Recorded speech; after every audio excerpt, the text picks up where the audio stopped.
एक है तो सेफ है, पर किससे? दुश्मन कौन है यहाँ? Who is the enemy?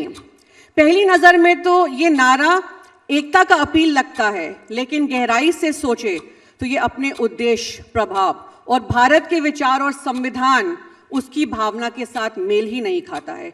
वही संविधान जिस पे आजकल चर्चा करना एक विवाद बनता जा रहा है। इस पर कई सवाल खड़े होते हैं। पहले तो जैसा कि मैंने पूछा, किसके खिलाफ हमें एक होने की आवश्यकता है?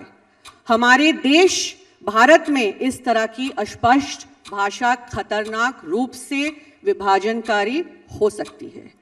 क्या हमें किसी विशेष समुदाय, विचारधारा या समूह के खिलाफ एकजुट होने का कहा जा रहा है? जब वह कहते हैं तो उनका मतलब क्या है? किसी संस्कृति या धर्म के साथ चलना होगा? अगर ऐसा है तो ये सरासर संविधान के खिलाफ है।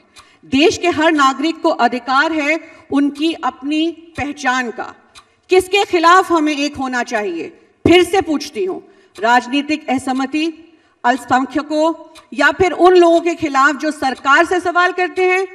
बड़ा ही खतरनाक विचार है। मेरा कहना है कि ये नारा भारत के विचार को कमजोर करता है। विविधता में एकता, हमारे देश का सिद्धांत इसी पर बना है।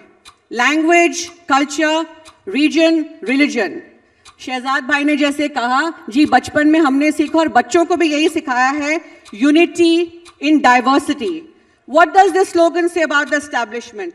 अगर हम ठीक से समझें इनका एजेंडा तो असली समस्याएं जैसे आर्थिक असमानता, बेरोजगारी, शिक्षा और स्वास्थ्य पर ध्यान देने की बजाय प्रधानमंत्री जी भाजपा ऐसा नैरेटिव बना रहे हैं जो जवाबदेही से ध्यान हटाकर एक अस्पष्ट एकता की बात कर रहे हैं। यहां मैं याद दिलाना चाहूंगी, सच्ची नेतृत्वता लोगों को हम और वो में नहीं बांटती, एक साथ लेकर चलती है, सबकी सुरक्षा और प्रगति सुनिश्चित करती है। ये ना किसी के घर पे बुलडोजर और किसी पे नहीं, ना हमको बेल और उनको जेल। एक है तो सेफ है, सच्ची एकता का आह्वान नहीं है। ये ऐसा नारा है जो जोड़ता नहीं, बांटता है और तोड़ता है। सच्ची एकता विविधता को अपनाने में ही, संवैधानिक मूल्यों की रक्षा करने में है, सभी के लिए न्याय का हक।